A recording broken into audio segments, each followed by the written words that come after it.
Assalamualaikum warahmatullahi wabarakatuh. Kami Waalaikumsalam dari warahmatullahi kelompok 7 wabarakatuh. akan mempresentasikan dengan materi pertumbuhan ekonomi dan pembangunan ekonomi.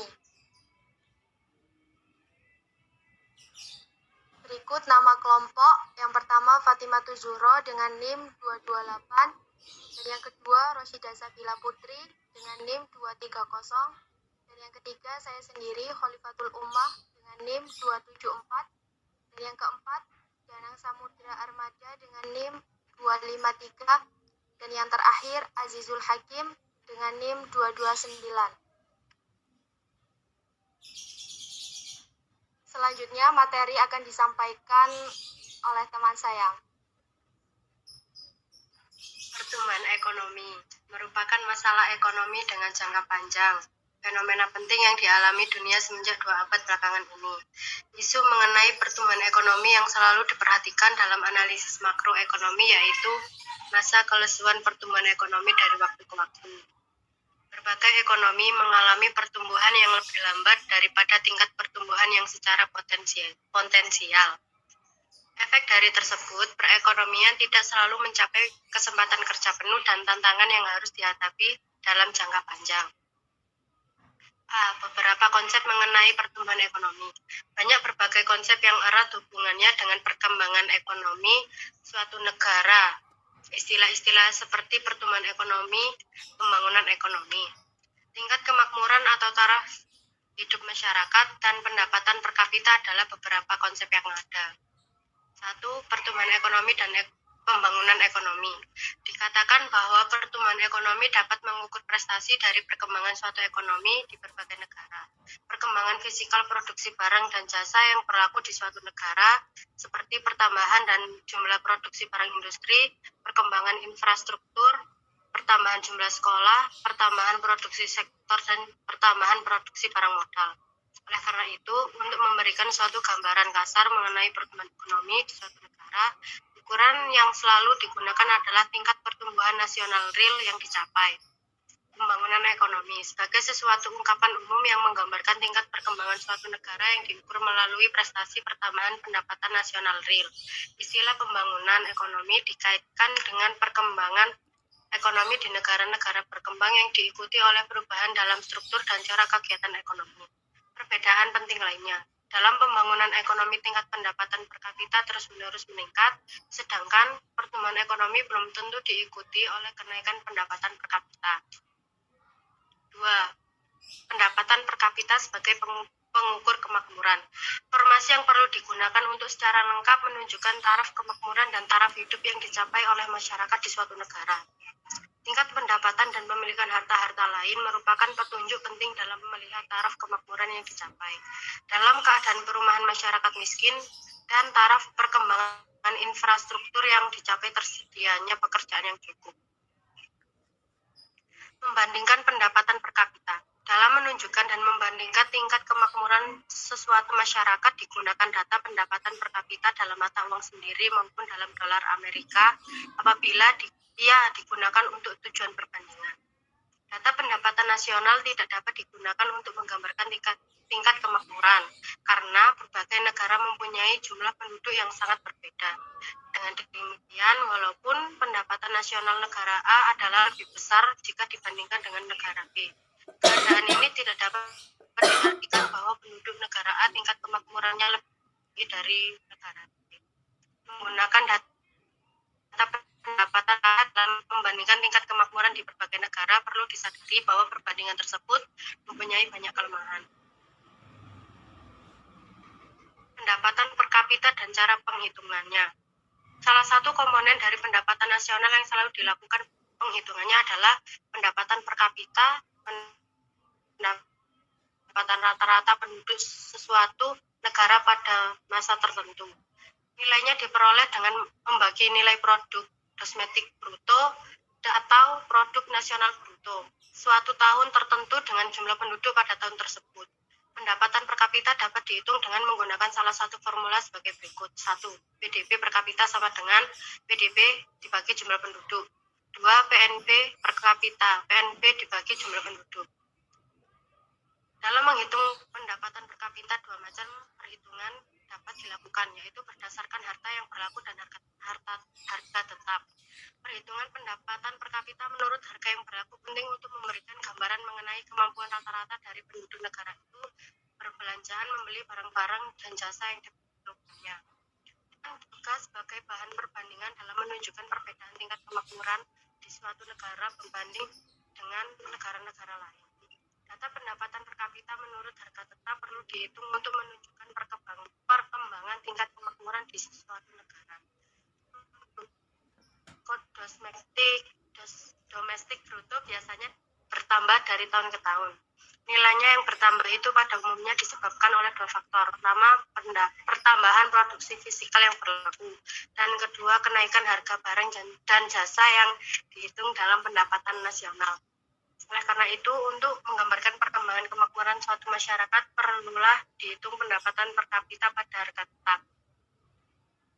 Suatu masyarakat dipandang mengalami pertambahan dalam kemakmuran apabila pendapatan per kapita menurut harga tetap atau pendapatan per kapita real terus-menerus bertambah dari tahun ke tahun. Selanjutnya akan dilanjutkan oleh teman saya. B. Perbandingan kemakmuran berbagai negara. Sebagai ukuran kasar untuk membandingkan tingkat kemakmuran yang dicapai berbagai negara, data pendapatan per kapita selalu digunakan. Bagian ini akan menggunakan data tersebut untuk membandingkan tingkat kemakmuran di antara berbagai negara, terutama di antara negara maju dan negara berkembang. Aspek perhatikan yang satu, perbandingan secara global di antara perbedaan kemakmuran penduduknya yang digolongkan kepada beberapa golongan pendapatan. Dua, perbandingan yang tercapai di antara beberapa negara terpilih di dunia ini. Tiga, perbandingan pendapatan per kapita yang sudah disesuaikan dengan perbedaan biaya hidup dengan menggunakan purchasing power parity.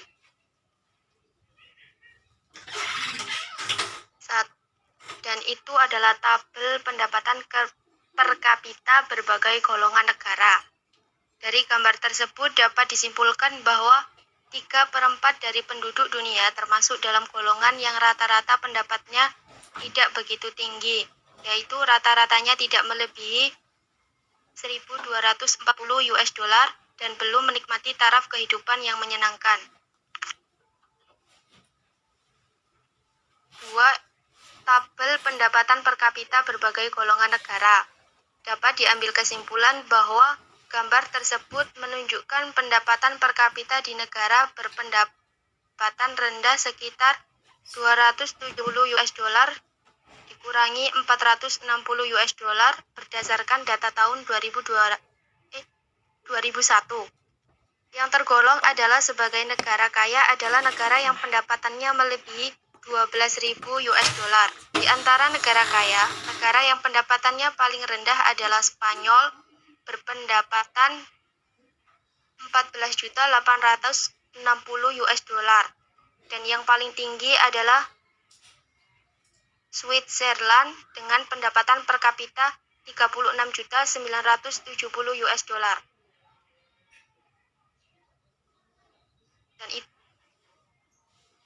Dan ini adalah tabel perbandingan per kapita dan per kapita PPP. Dan dari gambar tersebut dapat diambil kesimpulan bahwa membandingkan per kapita GDP nominal dan per kapita GDP min PPP di beberapa negara. Selanjutnya akan dilanjutkan oleh saya.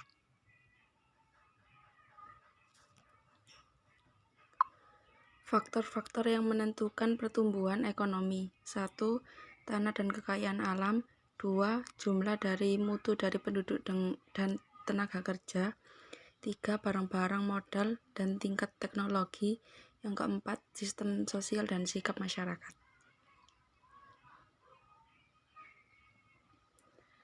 Yang dimaksud tanah dan kekayaan alam meliputi luas dan kesuburan tanah, keadaan iklim dan cuaca, jumlah dan jenis hasil laut yang dapat diperoleh, jumlah dan kekayaan barang tambang yang terdapat. Kekayaan alam akan memudahkan usaha untuk mengembangkan perekonomian di suatu negara. Yang kedua, yang dimaksud jumlah dan mutu dari penduduk, tenaga kerja, yaitu yang bertambah dari waktu ke waktu dapat menjadi pendorong maupun penghambat pada perkembangan perekonomian, dan penduduk yang bertambah akan memperbesar jumlah tenaga kerja. Penambahan tersebut memungkinkan negara untuk menambah produksi. Yang ketiga, barang-barang modal dan tingkat teknologi, yaitu mempertinggi keefisienan pertumbuhan ekonomi dalam masyarakat yang kurang maju. Sekalipun barang-barang modal sangat besar perannya dalam kegiatan ekonomi, efek utama pertumbuhan perekonomian menjadi pesat, yaitu 1. Kemajuan teknologi dapat mempertinggi keefisienan kegiatan memproduksi suatu barang. Yang kedua, kemajuan teknologi menimbulkan penemuan barang-barang baru yang belum pernah diproduksikan sebelumnya. Dan yang ketiga, kemajuan teknologi dapat meningkatkan mutu barang-barang yang diproduksikan tanpa meningkatkan harganya. Dan yang keempat, sistem sosial dan sikap masyarakat itu peranan penting dalam mewujudkan pertumbuhan ekonomi dalam menganalisis mengenai masalah-masalah pembangunan di negara-negara berkembang. Ahli ekonomi mewujudkan bahwa sistem sosial dan sikap masyarakat dapat menjadi penghambat yang serius pada pembangunan.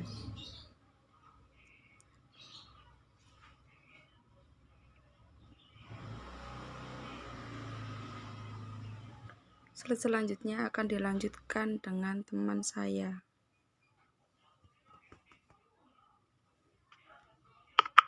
Teori-teori pertumbuhan ekonomi. 1. Teori ekonomi klasik. Menurut pandangan ahli-ahli ekonomi klasik, ada 4 faktor yang mempengaruhi pertumbuhan ekonomi, yaitu jumlah penduduk, jumlah stok barang modal, luas tanah, dan kekayaan alam, serta tingkat teknologi yang digunakan. 2. Teori Schumpeter. Teori Schumpeter menekankan tentang pentingnya peranan pengusaha di dalam mewujudkan pertumbuhan ekonomi. Dalam teori itu ditunjukkan bahwa para pengusaha merupakan golongan yang akan terus-menerus membuat pembaruan atau inovasi dalam kegiatan ekonomi. Inovasi teori Schumpeter. 1. Memperkenalkan barang-barang baru. 2. Mempertinggi efisien secara memproduksi dalam menghasilkan sesuatu barang. 3. Memperluas pasar sesuatu barang ke pasar-pasaran yang baru. 4. Mengembangkan sumber bahan mentah yang baru. Dan 5. Mengadakan perubahan-perubahan dalam organisasi dengan tujuan mempertinggi keefisienan kegiatan perusahaan. 3. Teori Harrod-Domar. Dalam menganalisis pertumbuhan ekonomi, teori Harrod-Domar bertujuan untuk menjelaskan syarat yang harus dipenuhi supaya suatu perekonomian dapat mencapai pertumbuhan yang teguh atau steady growth dalam jangka panjang. Analisis Harrod-Domar menggunakan pemisahan sebagai berikut. Barang modal telah mencapai kapasitas penuh. 2. Tabungan telah proporsional dengan pendapatan nasional. 3. Rasio modal produksi tetap nilainya. 4. Perekonomian terdiri dari 2 sektor. Dalam analisis, Harrod-Domar menunjukkan bahwa walaupun pada suatu tahun tertentu, misalnya 2002, barang-barang modal sudah mencapai kapasitas penuh, pengeluaran agregat dalam tahun 2002, yaitu AE sama dengan C plus 1, akan menyebabkan kapasitas barang modal untuk mengeluarkan barang dan jasa pada tahun 2003.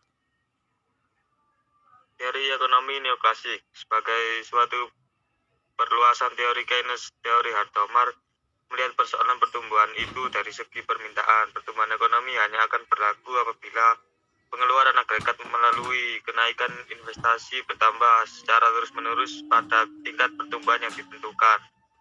Teori pertumbuhan neoklasik melihat dari sudut pandangan yang berbeda, yaitu dari segi penawaran.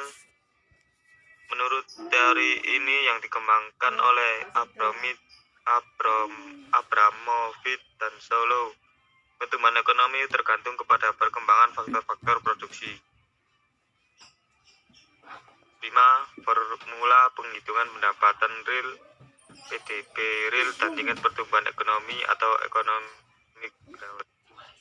Penghitungan pendapatan nasional secara ini memungkinkan tingkat pertumbuhan ekonomi secara langsung dihitung dari data pendapatan nasional real yang tersedia. Formula yang digunakan untuk menentukan tingkat pertumbuhan ekonomi adalah sebagai berikut, di mana growth atau GT adalah tingkat pertumbuhan ekonomi dan dinyatakan dalam persen.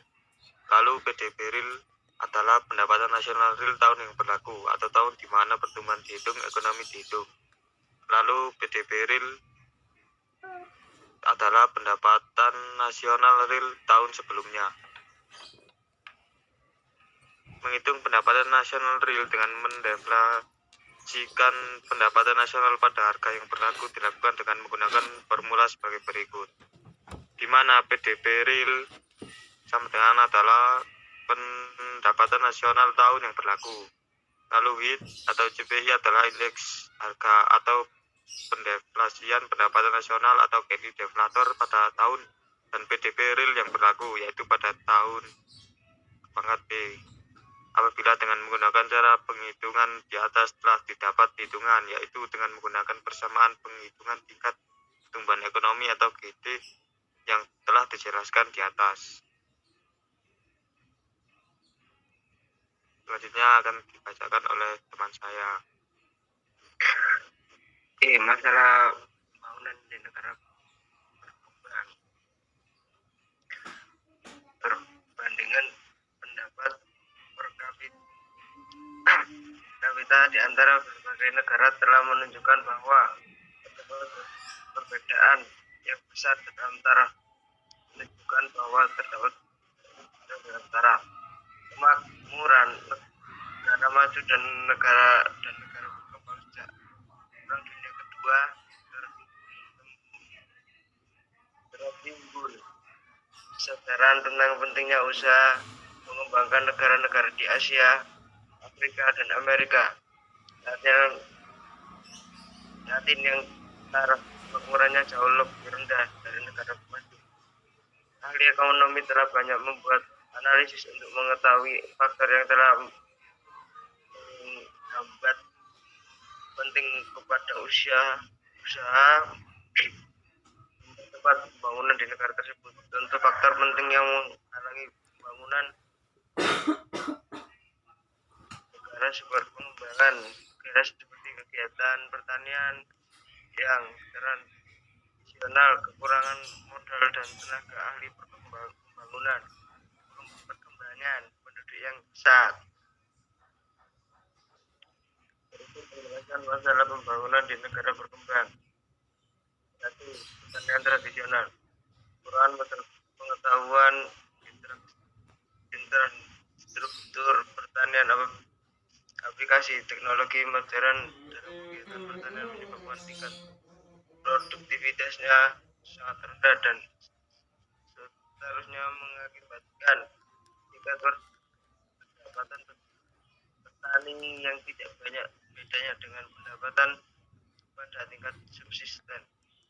Berikut adalah faktor penting yang menyebabkan keadaan semakin menurun, yaitu penggunaan teknologi modern di sektor pertanian yang meliputi penggunaan alat pertanian modern dan pertanian lain seperti pupuk,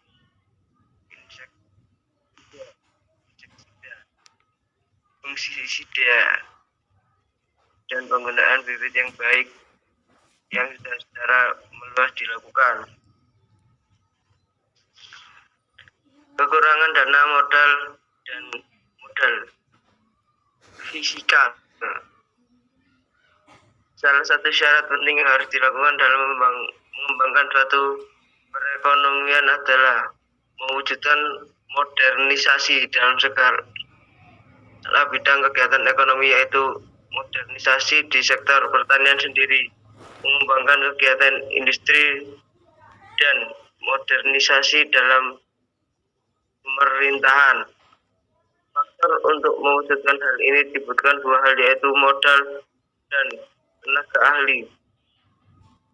Yang dimaksud modal di sini adalah dana modal dan modal yang bersifat fisik, yaitu barang modal.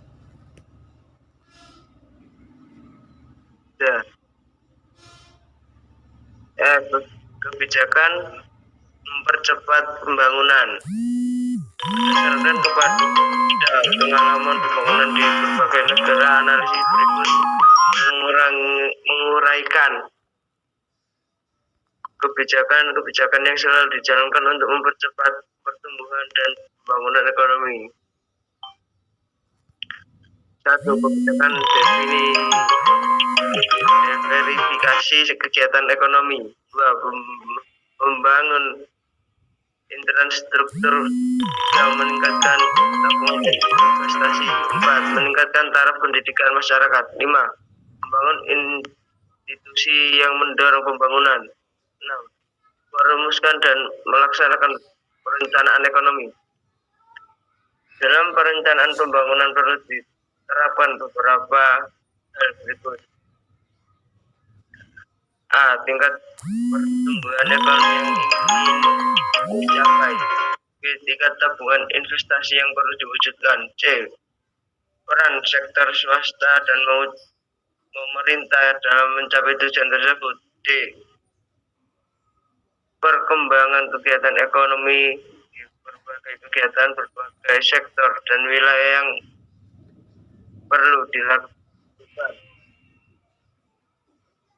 E. Dan jumlah pembelajaran dan sumber keuangan yang akan digunakan dalam mewujudkan tujuan pertumbuhan ekonomi yang ditetapkan. Terima kasih. Mungkin sekian dari Mbok. Dan ini yang bisa kami sampaikan. Apabila ada salah kata dalam penyampaian materi, mohon maaf yang sebesar-besarnya. Akhirul kalam, wassalamualaikum warahmatullahi wabarakatuh.